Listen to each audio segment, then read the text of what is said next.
ونصلي على رسوله الكريم أما بعد فأعوذ بالله من الشيطان الرجيم بسم الله الرحمن الرحيم ولقد فتنا سليمان وألقينا على كرسيه جسدا ثم أناب قال رب اغفر لي وهب لي ملكا لا ينبغي لأحد من بعدي إنك أنت الوهاب فسخرنا له الريح تجري بأمره رخاء حيث أصاب والشياطين كل بناء وغواص وآخرين مقرنين في الأصفاد هذا عطاؤنا فمن أو أمسك بغير حساب وإن له عندنا لزلفى وحسن مآب صدق الله العظيم. درود شریف پڑھ. اللهم صل على محمد وعلى آل محمد كما صليت على إبراهيم وعلى آل إبراهيم إنك حميد مجيد. اللهم بارك على محمد وعلى آل محمد كما باركت على إبراهيم وعلى آل إبراهيم إنك حميد مجيد. سورۃ الصاد 23واں پارہ اور رکوع نمبر 3 آج مکمل ہو رہا ہے اور آیت نمبر 34 سے 40 تک تلاوت کی گئی ہیں اور ذکر خیر ہو رہا ہے حضرت سلیمان علیہ السلام کی ایک آزمائش کا. آزمائش کیا ہوئی قرآن نے اس کو بیان نہیں کیا اور احادیث رسول اللہ صلی اللہ علیہ وسلم میں حضور آقا صلی اللہ علیہ وسلم سے سلیمان علیہ السلام کے حوالے سے بخاری شریف میں روایت موجود ہے کتاب الجہاد اور ایمان وغیرہ میں کہ بیویوں کے پاس جانے کے حوالے سے ایک ان سے انشاءاللہ کہنا بھول گئے تو ایک آزمائش میں اللہ نے ڈال دیا. بہرحال اس کے بعد انہوں نے اللہ سے رجوع کیا اور اللہ نے پھر ان کو معاف کیا.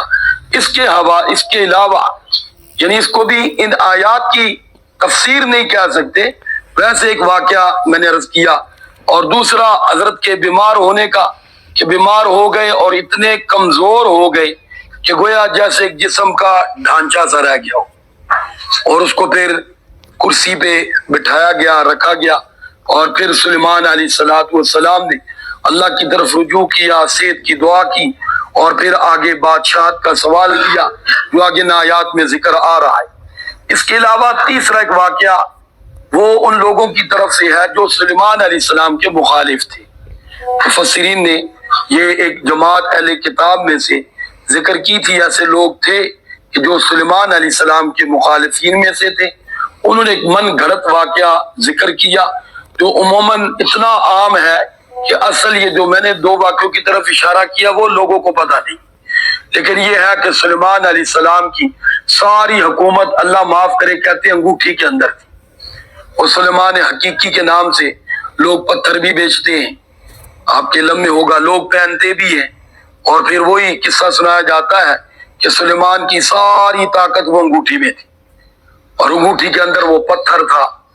وہ ایک جن لے کے چلا گیا جن نے وہ پہن لی وہ سلیمان کی طرح ہو گئے وہ تخت نشین ہو گئے سلیمان علیہ السلام پہ روپوش ہو گئے اور پھر وہ جن سے وہ گر گئی انگوٹھی سمندر کے کنارے وہ مچھلی نے نگل لی وہ مچھلی وہ شکاری نے پکڑی وہ پھر بکتی بکاتی سلیمان علیہ السلام کے پاس پہنچی انہوں نے ایک مچھلی خریدی وہ وہی تھی گھر میں ذبح کی بیچ میں انگوٹھی نکل آئی وہ سلیمان علیہ السلام نے پہنی پھر وہ تخت پہ آ گئے.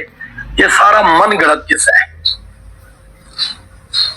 اس کی من گھڑت ہونے کی پہلی بات یہ ہے کہ اللہ تعالیٰ کے سوا کسی کے پاس کچھ نہیں اور اس میں سارا واقعہ اس پتھر میں لایا جا رہا ہے سارا واقعہ. اور پھر یہ بادشاہ بھی وہ ہیں جو وقت کے نبی اور نبی کا ویسے ہی سارا معاملہ ہر لمحہ اللہ کے ساتھ ہوتا ہے. ان کا تو ہاں مخلوق کی طرف ایک لمحے کا دھیان نہیں جاتا ان کا تو معاملہ یہ ہوتا ہے جیسے میں نے وہ واقعہ عرض کیا کہ سلیمان علیہ السلام جو اصل واقعہ بخاری شریف میں لیکن وہ بھی ان آیت کی تفسیر نہیں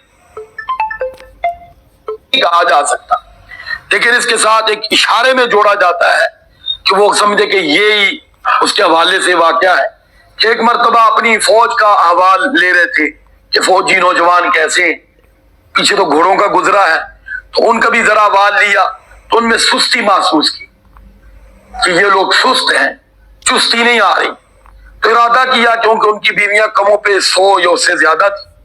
اب آپ کہیں گے اتنی، حالانکہ نبی کے لیے تو یہ بھی کم ہے، ایک نبی کے اندر 4000 مردوں کی طاقت ہوتی ہے، تو کوئی اگر 4000 مردوں کی طاقت والا 100 بیویاں رکھا ہوا تو یہ اس کا بہت بڑا مجاہد ہے۔ اب آپ صلی اللہ علیہ وسلم پر کفار کی طرف سے، یورپ کی طرف سے بہت سے نالائق قسم کے لوگ اعتراض کرتے ہیں کہ متعدد بیویاں، 11 بیویاں، تو یہاں آپ دیکھیں 11 تو اس کے مقابلے میں کچھ بھی نہیں، کہ جہاں کتنی ہیں بولو 4000 ہونی چاہیے، وہاں کتنی ہیں صرف، اور 11 بھی کیوں تھی یہ بھی آپ کے ذہن میں ہونی چاہیے۔ 11 کوئی اپنی نفسانی خواہش مبارک کے لیے نہیں تھی، حضور آقا صلی اللہ علیہ وسلم کے نکاح ہمدردی خیرخواہی کے لیے تھی، کہ جن سے بھی حضور نے نکاح کیے وہ عموماً بیوہ، متعلقہ، ایسے معاملات ہیں۔ متعلقہ میں خاص طور پہ حضرت زینب، جن کا خود حضور نے نکاح زید سے کروایا، اور بڑی منت کی زید کی، بار بار یا زید جانے دے، یعنی نہیں نبھاؤ، رہا فرمایا نہیں یار زید برداشت کر، لیکن وہی بات ایک رسم تھی، منہ بولے بیٹے کی بیوی کو بھی بہو ہی سمجھا جاتا تھا، تو اللہ نے وہ رسم توڑوانی سی، اللہ نے فرمایا کہ ہم تو آپ کا نکاح کرتے ہیں زینب سے، کیونکہ زید نے طلاق دی، نبھا نہیں ہو رہا تھا۔ اب یہاں حضور آقا صلی اللہ علیہ وسلم نہیں چاہ رہے تھے کہ میں زینب سے نکاح کروں، کیونکہ لوگوں کی طرف سے بہت الزامات، اور پھر ہوئے ایسے، لو جی اب نیا مسئلہ آ گیا، بہو سے شادی کر، لیکن ایک رسم توڑنی تھی، اللہ نے نبی سے توڑوانی تھی۔ یہ سارے نکاح جو حضور کے، اب دیکھو ایک صرف کنواری سے حضور نے نکاح کیا، اور پہلے نکاح دیکھ کے جوانی میں ہر جوان کی خواہش ہوتی ہے کہ میرے سے عمر کم ہو، لیکن حضور کی عمر سے 15 سال وہ بڑی ہے، اور 2 جگہ پہلے سے بیوہ ہے، 2 جگہ پہلے سے بیوہ ہے، اور پھر 50 سال کی عمر تک اسی سے وقت گزارا، جب تک وہ زندہ رہی حضور نے دوسرا نکاح نہیں فرمایا۔ اور کماری سے بھی نکاح کر کے ایک مسئلہ تو یہ تھی کہ اس دین کو دنیا تک پہنچانا ہے، اس کے لیے حضرت عائشہ کا جسم، اس کا سینہ اللہ نے قبول فرمایا، کہ ان کے اندر ایسی صلاحیت تھی کہ حضور کے ایک ایک ارشاد کو اپنے اندر محفوظ کیا۔ اور یہ اللہ کی شان بھی ہے، اللہ نے اولاد بھی نہیں دی کہ اولاد کی مصروفیت نہیں، ساری مصروفیت دین کی، حضرت عائشہ کی اولاد نہیں، اور کنواری سے نکاح کر کے امت کے لیے بھی حضور کی سنت جاری ہو گئی کہ اگر کوئی کنواری سے نکاح کرتا ہے تو یہ بھی نبی کی سنت ہے، ورنہ اگر حضور حضرت عائشہ سے نکاح نہ فرماتے تو بتاؤ اس پر امت تو پھر بڑی پریشان ہو۔ اب ہر اتباع سنت کا متلاشی، وہ تو پھر زندگی میں بیچارہ وہ کنواری کو چھوڑ کر دوسری تلاش کرتا رہتا کہ مجھے تو نہیں کوئی ملے تو بھائی کوئی متعلقہ یا بیوہ ہی ملے، کیونکہ نبی کی سنت تو یہی ہے۔ لیکن حضور آقا صلی اللہ علیہ وسلم کی یہ مبارک ادا بھی دنیا میں آ گئی۔ تمہارا یہاں بھی عرض کر رہا ہوں کہ حضور میں کتنے بولو 4000، لیکن کتنے نکاح ہیں، تو آپ خود سوچیں، تو پھر اعتراض کرنے والے پاگل ہیں یہ نہیں بولو۔ اور پھر میں نے عرض بھی کر دیا کہ یہ نکاح کوئی نفسانی خواہش کے لیے نہیں تھی، یہ نکاح تو ہمدردی خیرخواہی کے لیے، اور اس دور میں جس خاندان قوم قبیلے میں نکاح ہوتا تھا وہ اس شخص کے آگے ڈھیر ہو جاتے تھے، یار اب یہ داماد ہے، اور کیونکہ وہ دور مخالفت کا تھا، ہر طرف سے حضور کی مخالفت تھی۔ اور پھر نکاح میں کتنوں کا فائدہ ہوا، حضرت ماریہ قبطیہ رضی اللہ تعالیٰ اور دیگر کتنی ازواج مطہرات نکاح میں آئی، اس کی برکت سے پورا قبیلہ ہی مسلمان ہو گیا۔ نکاح میں آئی، ادھر سے سارا قبیلہ جو غلام بنا ہوا تھا وہ سارے ہی آزاد ہو گیا۔ صحابہ اکرام نے وہ پکڑے ہوئے سارے قیدی چھوڑ دیے کہ اب ان کی بیٹی اس قوم قبیلے کی ہماری ماں بن گئی ہے، حضور کی زوجہ بن گئی ہے، اب اس کے قوم قبیلے کے لوگ غلام ہوں تو یہ ٹھیک، حضور کے سسرال کو غلام بنانا ہے، اس سے اسلام کو فائدہ ہوا۔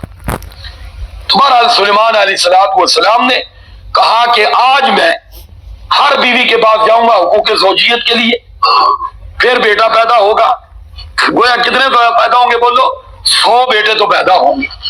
اب یہاں کہنا انشاءاللہ تھا وہ نہیں کہہ پائے، کیونکہ نبی کا مقام بڑا بلند ہوتا ہے، چھوٹی سی بات پر بھی گرفت ہو جاتی. اب میرے ہاں تو اللہ معاف کرے آپ کیا دن میں 10 کام کہتے کبھی انشاءاللہ نہیں کہا ہے, لیکن بظاہر دیکھا جائے تو کوئی فرق بھی ہمیں نظر نہیں آتا, حالانکہ ہے تو صحیح فرق, لیکن ایک عام روٹین میں ہوتا ہے. لیکن ادھر نبی ہے, بڑا مقام ہے, قرب ہے, تو اس لیے انشاءاللہ نہیں کہا. تو کسی بیوی سے بھی اولاد نہیں, ایک سے ہوئی, اس کے بارے میں بھی آتا معذور تھا بچہ اور وہ بھی فوت ہو گیا. اس کو جب حضرت کی خدمت میں پیش کیا گیا, تخت پہ لا کے رکھا گیا, حضرت یہ آپ کا بیٹا پیدا ہوا ہے. اس کو جب دیکھا کہ ایک تو ویسے فوت اور ساتھ ویسے ادھورا, اس وقت اللہ رب العزت کی بارگاہ میں جھک گئے کہ مجھ سے غلطی ہوگی, میں انشاءاللہ کہنا کیا ہو گیا, کیونکہ معاملہ میرے ہاتھ میں نہیں ہے, معاملہ اس کے ہاتھ میں. تو جب معاملہ نبی کے ہاتھ میں نہیں ہے تو ولی کے ہاتھ میں ہو سکتا ہے؟ ہاں, ولی تو بھائی کچھ بھی نہیں, نبی تو بہت شان والے ہوتے ہیں. ولی تو بنتا ہی نبی کی اتباع سے ہے, ولی تو بنتا ہی نبی کی, تو اس لیے معاملہ اللہ کے ہاتھ میں ہے. اب ترجمہ, اور یہ واقعہ ہے, اس کو آپ بیان بھی کر سکتے ہیں, اس کا حوالہ بھی موجود ہے, لیکن وہ جو انگوٹھی شنگوٹھی والا چکر ہے اس کا کوئی چکر نہیں ہے. وہ بس ملنگ درنگ آپ کو وہ پتھر بیچنے والے سنا دیں گے, آپ سن لیں گے, اس سے پوچھیں گے کہا لکھا ہوگا, مولوی کو پوچھ لینا. ہاں جی, اور مولوی اللہ معاف کرے آگے انہی کا کوئی ہوا, انہیں کہنا ہاں موجود ہے بس. ہاں جی, تو اس لیے یاد رکھنا وہ واقع بیان کرنا سننا سخت گناہ ہے, کیونکہ اس میں شرک ہے. وہ انگوٹھی پہننا اور اسے یہ سمجھنا کہ اس سے مجھے فائدہ ہوگا, یہ شرک ہے. نفع نقصان اللہ کے ہاتھ میں. میں نے تو آپ کو واقعہ سنایا بھی تھا, میں دارالعلوم اسلامیہ میں کامران بلاک میں پڑھتا تھا, آپ جانتے وہاں ملتان چنگی قریب ہے, علامہ اقبال ٹاؤن مصطفیٰ ٹاؤن کے سامنے کامران بلاک. تو ایک دفعہ ملتان چنگی عموماً جاتے تھے, وہ سارا کچھ سامنے جو مصطفیٰ ٹاؤن ہے یہ تو کھلا علاقہ تھا اس وقت, یہ 94-95 کی بات ہے. تو چنگی پہ ایک مرتبہ کیا تھا, ایک بندہ اسی طرح ہاتھ میں اس نے وہ پتھر رکھے ہوئے تھے اتنے, یہ سلیمان حقیقی کے نام سے, تو وہ بیچ رہا تھا. اس دور میں 10-20-30 روپے کا, اور کیا یہی رہا تھا انگوٹھے میں ڈالو اور تمہاری طبیعت میں میچ ہوا تو کروڑ پتی ہو جائے گا. اور میں نے اس کو سر سے لے کر پاؤں تک اس دور میں دیکھا, کیونکہ ریسرچ کا مجھے بچپن سے عادت تھی. میں نے کہا اس نے جیب بھری ہوئی تو آپ یہ کنگال نظر آ رہا ہے, کم از کم اس کو تو پراٹھوں پہ ہونا چاہیے, اس کے نیچے تو ہیلی کاپٹر ہونا چاہیے, تاکہ دیکھ کر بھی بندے کا دل کرے لے لے. اچھا, جب اس نے دیکھا کہ لوگ نہیں متوجہ ہو رہے, جب تک کوئی بات نہیں, کسی کے پاس پیسے نہ ہو تو مسجد کے گلے میں ڈال دینا. عجیب لوگ ہیں میرے. بہرحال دیکھیں ترجمہ, اللہ رب العزت فرماتے ہیں وَلَقَدْ فَتَنَّا, تحقیق ہم نے آزمائش میں ڈالا سلیمان علیہ السلام کو, اور وَأَلْقَيْنَا عَلَىٰ كُرْسِي, اور ڈالا گیا ان کی کرسی پر, جسداً ایک جسم, ثم أَنَابَ, پھر وہ اللہ کی طرف متوجہ ہو گئے. یہاں جسم سے وہی مراد ہے. دو باتیں میں نے عرض کر دی ہے, یا تو یہی کہ وہ بچہ ان کے سامنے لایا گیا, اور دوسری جو میں نے ذکر کیا واقعہ کہ خود بیمار ہو گئے اور ان کو جب کرسی پہ بٹھایا گیا تو اس وقت بالکل کمزور تھے, اور ثم أَنَابَ, اللہ کی طرف رجوع کیا, ہاتھ اٹھا دی اللہ سے, اور کیا کہا, قال رب اغفر لی, اے مولا مجھے معاف کر دے. اور پھر فرمایا وہب لی ملکا, اور مجھے عطا کر ایسی بادشاہ کہ لا ينبغی لأحد من بعدی, میرے بعد کسی کو ایسی بادشاہت نہ دے. یہاں یہ ذہن میں رکھے, نبی جو بولتا ہے وہ اللہ کے حکم سے بولتا ہے. اب سلیمان علیہ السلام کا بادشاہت مانگنا وہ لوگوں کے فائدے کے لیے تھا, اپنی ذات کے لیے نہیں تھا, کیونکہ سلیمان علیہ السلام نے بادشاہت میں سے ایک آنا بھی نہیں لیا, خود اپنے ہاتھ سے ٹوپیاں اور چیزیں بنا کر بیچتے تھے جس سے اپنا گزارا کرتے تھے, بیت المال سے کچھ نہیں لیتے تھے. تو یہاں علماء کرام فرماتے ہیں کہ بادشاہت مانگنا, عہدہ مانگنا, یہ اس آدمی کے لیے جائز ہے جو خدمت خلق کرنا چاہتا ہو, جو خدمت خلق کرنا چاہتا ہو. آپ کہیں گے ہمیں تو زندگی میں ایسا ملا کوئی نہیں, تو دعا کریں اللہ کرے کوئی مل ہی جائے. ہمیں تو اپنے وہ خدمت کے لیے ملتے ہیں کہ لوگ لینے کے بعد اپنی خدمت کرتے ہیں جی, لیکن جو خدمت خلق کا جذبہ نہ رکھتا ہو, اس کے اندر صلاحیت نہ ہو, اس کے لیے بادشاہت مانگنا, کوئی عہدہ مانگنا جائز نہیں ہے. اس کی وہ وعید حدیث شریف میں آئی ہے کہ جب کوئی خود عہدہ مانگتا ہے تو وہ یوں ہے جیسے الٹا چھری سے ذبح کیا جاتا ہے, اتنا سخت معاملہ ہوتا ہے. تو بہرحال اللہ رب العزت فرماتے ہیں انک انت الوہاب، کہنے لگے مولا تو ہی ہے جو سخی اور داتا ہے، دینے والا تو ہی ہے۔ پھر عرض کیا فسخرنا لہ الریح، اللہ فرماتے ہم نے پھر اس کو عطا کی بادشاہت، اور بادشاہت میں سب سے پہلے نعمت ذکر کی کہ ہم نے ہوا کو اس کے لیے مسخر کر دیا۔ سبحان اللہ، دنیا میں اللہ نے کسی اور کے لیے ہوا کو مسخر نہیں کیا۔ اور آپ جانتے ہیں اس کائنات میں سب سے مضبوط چیز ہے ہی کیا؟ سارے بولو، ہوا۔ ہوا، آج چیزیں پیٹرول پہ چلتی ہیں، سلیمان علیہ السلام کا تخت ہوا سے چلتا تھا، وہاں انجن، وہاں پائلٹ، وہ کوئی چکر نہیں تھا۔ آج میرے خیال دنیا میں کوئی جہاز نہیں ہوگا جس میں لاکھ آدمی بیٹھا ہو، لاکھ والا ہے اس میں لاکھ آدمی بیٹھتے تھے، کرسیاں تھیں، اور جنات بھی تھے، پرندے درندے، ہر مخلوق کا نمائندہ وہاں موجود تھا۔ سبحان اللہ۔ وہ کل بھی سبق میں گزرا نا سورۃ النمل میں کہ ہد ہد پرندہ ہے نا، وہ غیر حاضر تھا، کیونکہ حاضری ہوتی تھی کہ اپنے اپنی قوم کا نمائندہ آ کے حاضری دے، غیر حاضر تھا۔ فرمایا غیر حاضر ہے، اگر کوئی صحیح عذر پیش نہ کیا تو اس کو ذبح کر دیا جائے گا، اتنی سخت ڈانٹ تھی۔ تو بہرحال اللہ رب العزت فرماتے ہیں تجری بامری، اس کے سلیمان کے حکم سے چلتی تھی ہوا، مسخر کر دیا، ان کے تابع کر دیا۔ اور رخان حیث وصاب، جدھر کو وہ چاہتے، اور بڑی نرم پرسکون ہوا چلتی تھی، یہ جھکڑ والے معاملے نہیں تھے، جیسے وہ چاہتے۔ اور ان کا کام جاسوسی کا بھی ہوا ہی کرتی، یہ جو CDI کا چکر ہے یہ ان کے لیے لوگ شو کا چکر نہیں تھا، ہوا خبر دیتی تھی۔ وہ واقعہ موجود ہے، ایک آدمی سلیمان کا تخت دیکھا ہوا میں جا رہا ہے، کہا سبحان اللہ، کیا شان ہے داؤد کے بیٹے سلیمان کی۔ اب ہوا نے فوراً یہ کلمہ پہنچا دیا، ایک لمحے میں سبحان اللہ پہنچایا، سبحان اللہ، کہ اللہ کی شان۔ سلیمان علیہ السلام نے فوراً ہوا کا تخت اس کے پاس لے جاؤ۔ اب جیسے تخت آتے دیکھا تو وہ کانپ گیا، میں نے کوئی بےدبی والی بات تو نہیں بادشاہ سلامت کے بارے میں کہہ دی کہ بادشاہ سلامت آ گئے؟ پوچھا کیا کہا؟ ان کا حضرت میں نے کچھ نہیں کہا۔ فرمایا نہیں، اللہ کے بندے کہہ، جو تو نے کہا وہ سلیمان کے تخت اور بادشاہ سے زیادہ قیمتی ہے، کیونکہ سلیمان کی بادشاہت ختم ہو جائے گی اور اللہ کبھی ختم نہیں ہوگا۔ اب یہ تو مجھے اور آپ کو اللہ نے ہر ایک کو عطا فرمایا کہ صبح و شام کے سبحان اللہ سبحان اللہ، کچھ لگتا بھی نہیں، اور سلیمان کی حکومت سے بھی زیادہ قیمتی۔ پھر اللہ رب العزت فرماتے ہیں وَالشَّيَاطِينَ كُلَّ بَنَّاءٍ غَوَّاصٍ، یہ تعمیر کا کام وہ انسانوں سے نہیں لیتے تھے، جنوں سے لیتے تھے۔ اور سمندروں میں غوطے خوری کا کام انسانوں سے نہیں لیتے تھے، جنوں سے لیتے تھے، بڑا بڑا کام۔ تو اللہ فرماتے ہیں ہر قسم کے شیاطین، یا شیاطین سے مراد جن، کہ ہم نے ان کے تابع کر دیے تھے، مامار بھی تھے، غوطے خور بھی تھے، اور وآخرین مقرنین فی الاصفاد، اور کچھ جو سرکش قسم کے تھے، جنات شیاطین، لوگوں کو پریشان کرنے والے، ان کو فرمایا کہ ان کو طاقت دی، سلیمان کو زنجیروں میں بند کر دیا۔ اور آج بھی کچھ ایسے ہیں کیونکہ ان کی عمریں بہت زیادہ ہوتی ہے جنوں کی، کیونکہ ہو سکتا ہے اس وقت بھی کوئی جن صحابی موجود ہو۔ ہاں جی، پھر اللہ رب العزت فرماتے ہیں ہم نے سلیمان کو یہ بھی عطا کیا، ھذا عطاؤنا، اے سلیمان یہ سب کچھ ہماری طرف سے عطا ہے، فمنن، آپ کب جی چاہے کسی کو کچھ دو، او امسک، یا اپنے پاس رکھ لو، کسی کو کچھ نہ دو۔ سبحان اللہ، کیسی بادشاہت ہے۔ اور کیا فرمایا؟ بغیر حساب، آپ سے حساب نہیں ہوگا،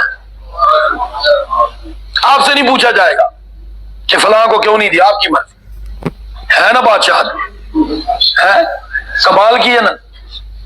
ساتھ کیا فرمایا دنیا میں، وَإِنَّ لَهُ عِندَنَا لَزُلْفَىٰ، اے سلیمان تو ہمارا پیارا ہے، تو ہمارا پیارا ہے، اور وہ حسن مآب، دنیا میں پیارا ہے، اور وہ حسن مآب، آخرت میں بہترین تیرا ٹھکانہ ہوگا۔ یہ ہے سلیمان علیہ الصلوۃ والسلام۔ وآخر دعوانا ان الحمد للہ رب العالمین۔ درود شریف پڑھیں۔